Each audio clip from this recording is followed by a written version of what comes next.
Hello! New products to test today, and it's kind of a follow-up from I did the TBS Crossfire. Now, during that time I always wanted to come back and look at the FrSky R9 modules, but just after I released the Crossfire video it kind of went a little bit crazy. I don't really want to rehash all the drama again, but essentially Trappy from TBS accused FrSky of copying their tech. I think it's actually fair to say that if TBS hadn't investigated the whole 915 and 868 frequency, then perhaps FrSky wouldn't have as well. But the fact of the matter is they had to develop their own firmware using a similar set of hardware, but you know, the development is all behind the firmware issue, not, you know, simply plugging things together. But let's not get into that, let's actually see what we got. I mean, the side effect of Trappy going a bit crazy and accusing things is FrSky said we don't want to get involved with it, we'll let our products speak for themselves, but they also dropped the price hugely. In the UK I've been able to get hold of both the R9M module and the R9M-Lite, which fits in the x-lite, for £30 a piece. I was talking to FrSky like, can you get me them, and they were like, yeah, we just need to sort out our antennas, but that never happened, so I bought them myself. Talk about first world problems. So what do you get? Well, in this amazing package for £30, this is the regular R9, and so you get the R9 module, which has the JR connection, also has an XT30 connection here at the front, a couple of DIT switches and some connections, and of course the antenna which you must put on.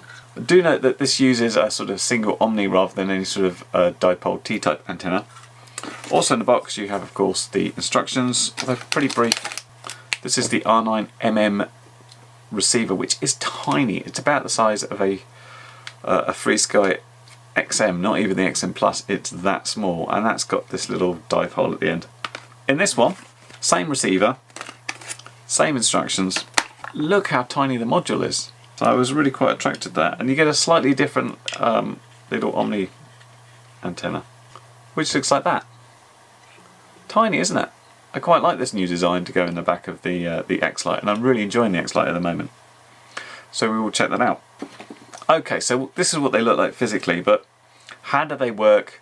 How do we connect the receiver? How's it all go? So let's get a bit of a close-up look and see what we actually need to do to work these on the radios, both radios, and how we connect a receiver to something like a quad, and let's see how it flies. Okay, before we do the install, we really need to talk firmware, because this is where things like Crossfire and the R9 are really quite separate. So when I went on to the FrSky site, I found it was a little bit of a mess. Checking the firmware levels for the R9MM, I found we've got there's a basic first release, so that must be it. So they have the separate F-port protocol firmware, and they also have a flex firmware that they seem to have done a lot on, but the first version requires OpenTX 223, which is not out yet. So I was kind of thinking about I should go F-port, because F-port's slightly faster in terms of latency. It's not got the same speed that Crossfire has, which is really fast compared to S-Bus. It's slightly faster and it gives a bit more telemetry, but I figured I didn't think it was worth it. I heard some anecdotal stories about it being a little bit buggy, so I thought I'd go with the normal firmware, and that's kind of reflected as well. When I looked at the firmware for the x-lite module, again, there's just a couple of versions of it. The flex firmware is there, it's labelled as beta and it needs 223, and almost ditto for the R9M. The R9M's been around a little bit longer, so it's got a few more versions of the standard firmware, of the latest one being just for EU LBT, and once again that flex firmware is there. Now the reason, I mean, flex firmware sounds quite cool because it's like all the power levels with telemetry using whatever radio frequency you want. So you're not, as it is, you're limited to certain telemetry and radio power in the EU versus what you are in America, and the flex seems to just do what you want, here's all the options, but it's not there until 223. And the reason I didn't want to go 223 is when I looked at OpenTX, 223 is not even a release candidate build yet, so you're talking really downloading a nightly build where the work is very much in progress, and that's not something you really should be doing unless you're testing out specific functions of it, because it is not ready. If it was ready, you'd see a release candidate for it like you did for OpenTX 222, and then it's still likely to have bugs in it which need reporting. So for that reason I decided to stick to the normal firmware. I haven't done any updates to start with, and I'm going to install it on this quad. This is the I'm reading it because I always say it wrong, the HDLRC Batman 220. Found it really fantastic quad, so I thought, you know, if I get a little bit more range or be able to go down much lower and go through dodgy RF areas, it'd be much more interesting. Okay, so I just wanted to show first off just how small this was. This is the R9MM module, and I just wanted to show that in context or in comparison to the XM Plus, which is a tiny little receiver, but the R9MM is even smaller. It's crazy small. Now you'll see what we have is the sort of the T-type antenna. Now, given that we have a whip and it goes upwards, probably the best way to do it would be going in that sort of position. But that's really hard on a quad. And if I was to go outwards, a bit like the Crossfire tends to be, especially with the Immortal antennas, then it's really depolarized. So I went ahead and installed it on the quad, as I mentioned, and it was really just a case of swapping out back to S-Bus. I didn't know what to do except try going with the kind of 90 degrees against each other. Now this might be wrong. I figured I'd be sort of in the polarization most of the time, but of course there's no instructions and there's no sort of best practices, again, like there was in the TBS that made a document, and you can see the receiver just in there. It's loose, so I can pull out and bind when I need to, and I'll come to that in a second. So as far as connecting up, the little x-lite just has this removable thing. Then you just go ahead and slot that on like that. It looks really quite neat. And as I mentioned, this is a slightly smaller antenna than the X9D or the QX7. With the X9D or the QX7, you'll probably be quite used to taking off this backplate for various things, and it's just a very simple JR module connection. Now, as far as the setting up goes, both of them are pretty much the same. Welcome to OpenTX. I'll do it on this one. This is the coppice here, and normally what you'd see is you've got the internal RF set. So when you actually go and do this, you need to turn that off and put the external RF to on. And here's one I created earlier. So if we look at this, you can see it's got R9M, except it's not R9M, it's R9M-Lite, LBT EU. That ensures it's got the 868 instead of the 915 channel range, and you can give it an RX number. You can set the failsafe between node pulses, receiver, custom and hold, which is not set, which is not a good one, which is the same as any other thing. S put on, and then you've got the RX power. So the RX power you can have in the EU is 25 milliwatts, 16 channel, 100 milliwatts node telemetry. If I was to change that to FCC, don't do this, then the RF power is actually set at 100 milliwatts, which I found a bit weird. But this is very different when you start using the R9M module. Now you'll notice I installed these with the antennas on. Same old story, don't ever power it up without the antenna or you will break it. So here's my model on my X9D, and it's much the same here in terms of, you know, the binding, the channel range, the failsafe and S-port, but on the RF power I've got more options. I can go from 25 milliwatts to 200 to 500. Can you hear the buzz? It literally does start buzzing as soon as you say 500 milliwatts. But if I was to select any of that, and that's the same with the x-lite, so I've bound up on 25 milliwatts 16 channel. If I was to say go to 200 milliwatts, it would say rebinding required. So whenever you change the power, it wants to rebind. And if I was to go on this one, FCC mode, we get power range from 10 milliwatts, 100, 500, 1 watt. Now it's really buzzing, which I will come off fairly quickly before I break the whole GSM phone network. So the Flex firmware is supposed to give that range of power and telemetry throughout that on each, whether you're on LBT or using 868 or 915, which would be quite handy. The fact you have to keep rebinding it if you ever want to change it, and it doesn't currently dynamically increase the power or not like Crossfire does, is a little bit of a pain. But that's the setup on the radio. So it's quite basic. There's no special Lua script, and all you do to bind it, you literally just go through the bind, and then you'd power up whilst holding down the bind button. You can just see I've exposed it so I can actually go ahead and change it. But let's actually go out and fly this, shall we, and see what happens. Hello, welcome to the field. Another glorious day. I can't believe it. In October the 3rd, I think we are. I'm out here with the HDLR-C Batman 220. There is an R9MM receiver in here on the radio, and I'm using the little x-lite because I love it. It's on 25 milliwatts with telemetry. It's a bugbear to change because you'd have to rebind it, but let's see how that goes. Okay, so we're ready to get in the air, ready to actually fly this thing, and as expected we've got a nice strong RSSI of 99, or so I thought. I had a bit of a shock here.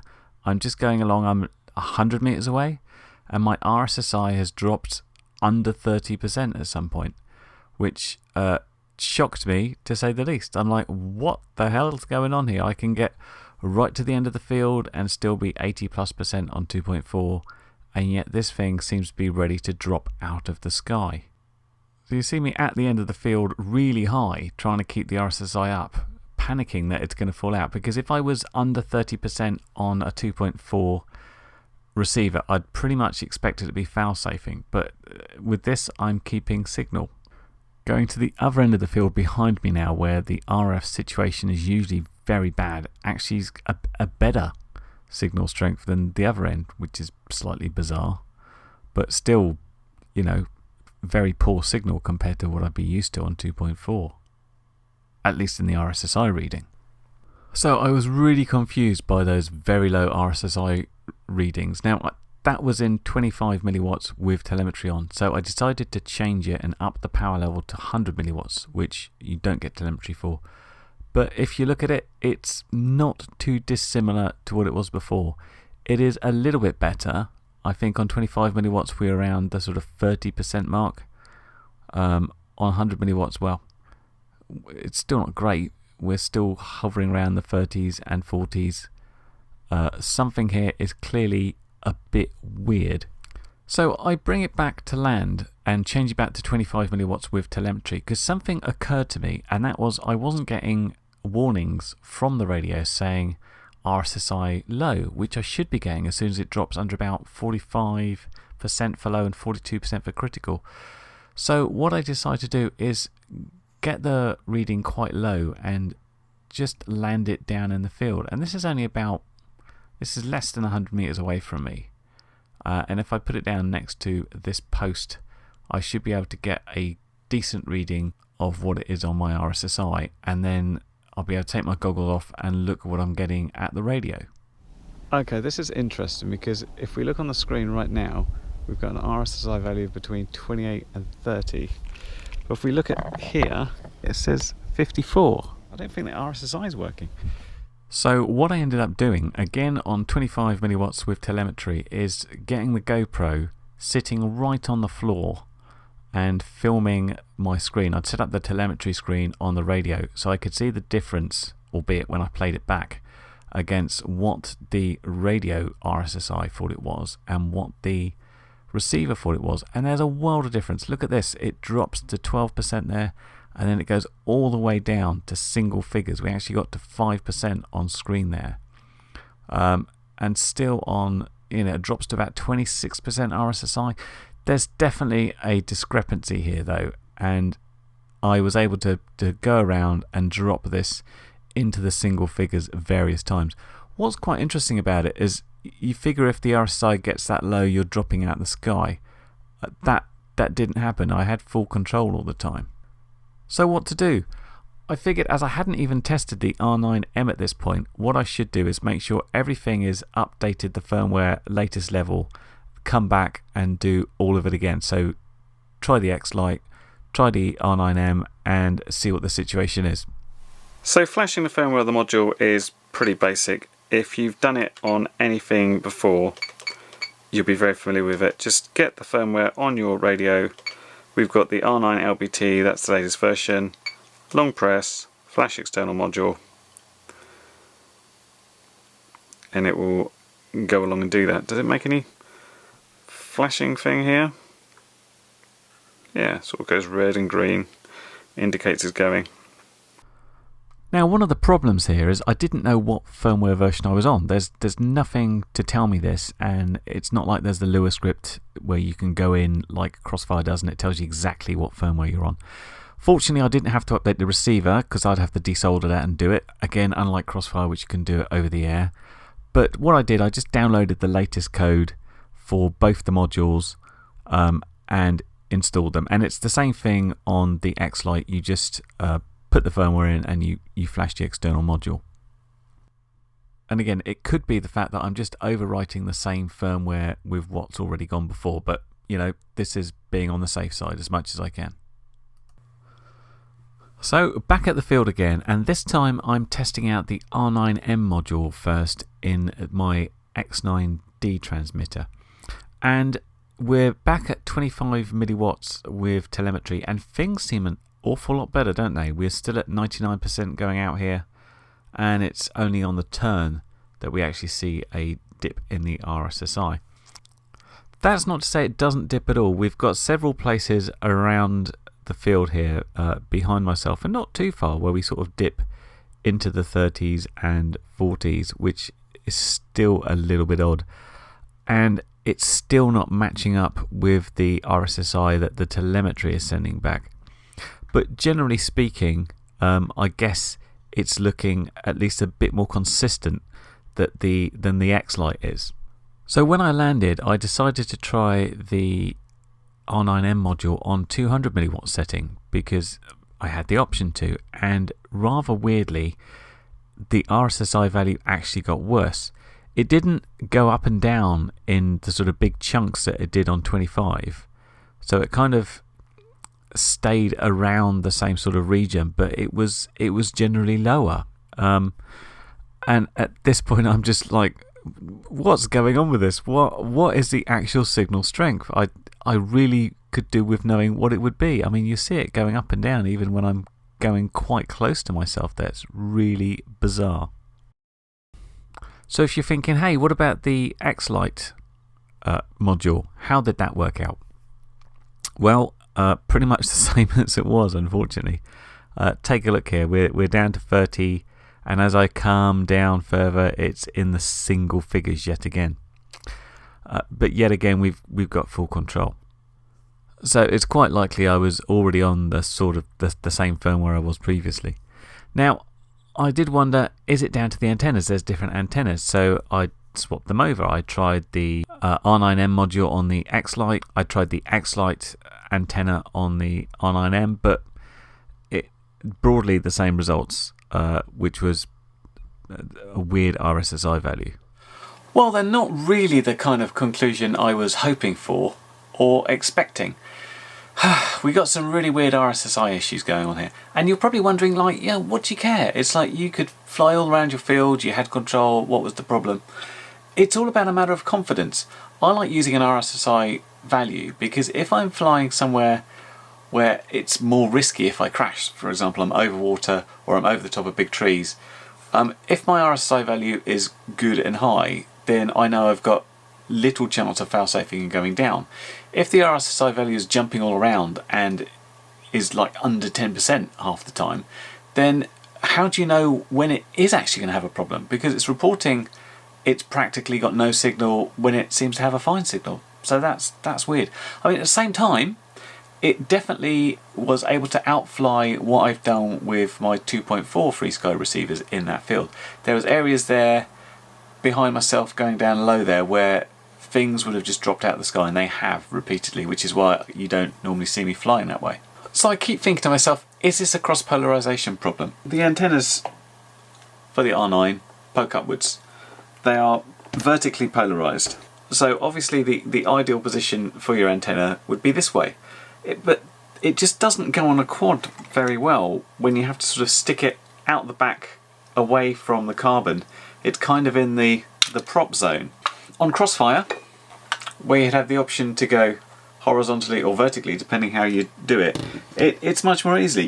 You see people with Immortal antennas on their legs. I've got these antennas coming out the bottom, and that's perfectly polarized, and that's not a problem. Again, and I'll restate it because I feel it's important, TBS came up with a document saying here's how you should mount your antennas depending what you're doing, here's the best practices.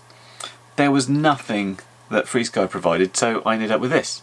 At the same time, of course, FrSky have just brought out some antennas which look very much like the Immortal antenna, which has upset TBS no end, and they might be better. But that's not going to fix the RSSI problem, because the RSSI value that was being transmitted on channel 16, which Betaflight was picking up, was completely different than the RSSI value that the telemetry was sending back to the radio. What's all that about? So it could be that this R9MM receiver is quite new, or I used one that was rubbish, or it just needs some firmware working on.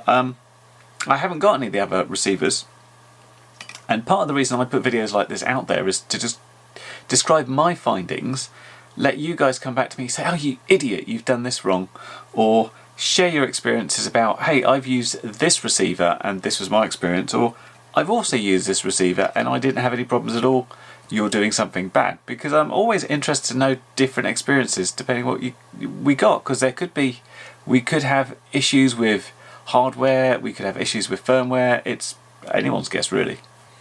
So right now I'd have to say, to me this product feels beta. Even though the R9M's been out a while, it seemed somewhat Stone Age compared to what's in the Crossfire. The Crossfire is an amazing system and just feels so slick in comparison. And the reason I compare them directly is the hardware between these and even the receivers is almost identical. It's the same chip manufacturer, the same type of chip.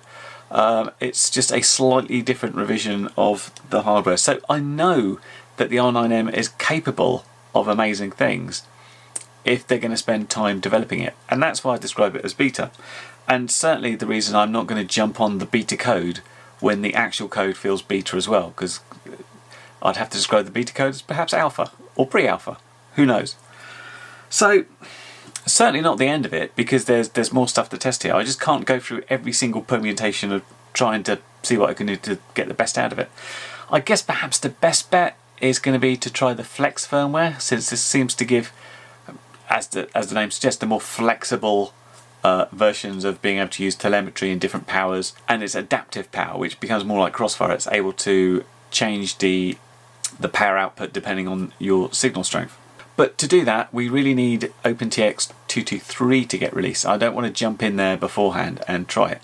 So probably not doing anything with it until that happens, unless I get some updates from people saying, try this, this is amazing and it works, or I get the antennas from FrSky or something like that to try it out. In the meantime though, would I recommend it? And the answer is, it depends. It's an amazing deal still for like £30 in the UK. I think it's $30 in the US. What's happened to our exchange rate? That you can get a module and a receiver, and it will outfly 2.4. It will just feel like it's going to fall out the air anytime. I feel you're kind of paying sort of early adopter dues here. If you want to get it, yeah, great. Don't trust it yet until they do some more work on it. It might be amazing, and hopefully will be eventually, but it's not there yet. And the other thing, it's not going to work. It's not going to outperform Crossfire in terms of the latency. The F-port protocol, although it's useful because you can have S-port telemetry and this F-port protocol on a single wire, so it only takes one UART to do that. Great stuff. But it only increases the speed over S-bus a tiny amount, whereas Crossfire, it's a big amount and you can generally feel it. So if you're a racer the R9 isn't really going to help you get a more locked in feel for your quad. That's where the Crossfire comes in, but of course you pay the price for it. I suppose another thing to mention as well, if you're a QX7 user and may have had problems with the Crossfire, unless you want to lower the baud rate or do the hardware fix, obviously the R9 system's going to work without any alterations, but doesn't quite do the same that Crossfire does. For other people who don't mind waiting around seeing how it is and don't mind to experiment and update the firmware a lot, then it might be worth checking out. As soon as I get some more stuff I can do with it and more things I can try, I will get back here and let you know how I get on. Until that time, I hope this has been helpful, and I'll see you next video. Bye for now. Well, you've made it to the end of the video, so thanks once again for watching. If you like what you saw, then please consider subscribing, and if you really like what you saw, then be sure to check out the link to my blog for a variety of ways in which you can help support this channel.